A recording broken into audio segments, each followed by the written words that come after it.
Video सगळे खोटे आहेत. मी असं काहीही केलेलं नाहीये. ते आजकाल आलंय ना नवीन काहीतरी, त्याच्यातून हे सगळं बनवलं असेल. मी का करेन असं? मी काहीही केलेलं नाहीये. हो ना, मग आता आम्ही इथे सगळ्यांसमोर सांगतो की आम्ही तुझ्याशी नीट वागू, तुला कुठलाही त्रास होऊ देणार नाही. तू चल घरी, अन्विषाला घेऊन घरी चल, आपण सुखाने संसार करू. नाही, मी नाही येणार.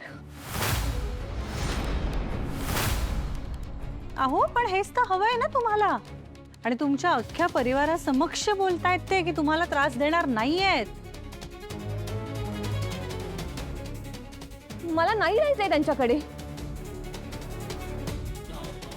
का? मला नाही आवडत.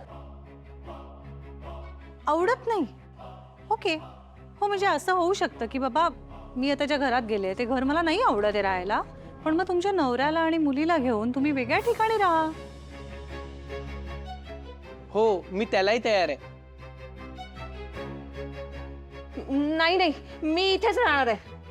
पण मग तुम्हाला जर आईसकडे राहायचंय तर तुम्ही लग्न कशासाठी केलं? तेव्हा तिथे आपल्यासारखा ऐशोआराम होता. बिझनेस मध्ये लॉस झाला आणि सरळ बंगल्यातून फ्लॅट मध्ये आलो. मला नाही जगायचंय आता गरिबीत. मला नाही जायचंय तिथे. मला आपल्याकडेच राहायचंय. यांच्याकडे आपल्यासारखं घर होतं पण आता नाहीये. आपल्या घरासारखं म्हणजे? आपल्यासारखं म्हणजे खूप नोकर चाकर, ऐशोआराम. म्हणजे मला काम करावं नाही लागणार.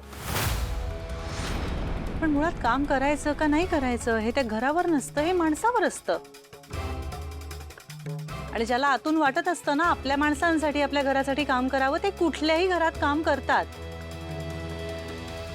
आणि ज्यांना आवड नसते ना तेही अशी कारणं देतात.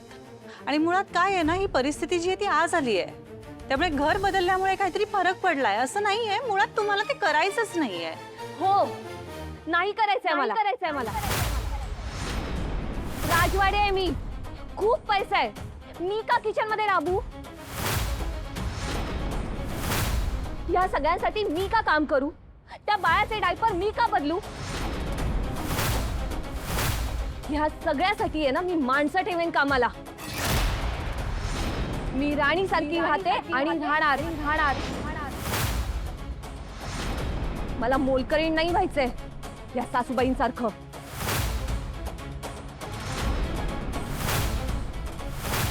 पितावा पितावा पितावा पितावा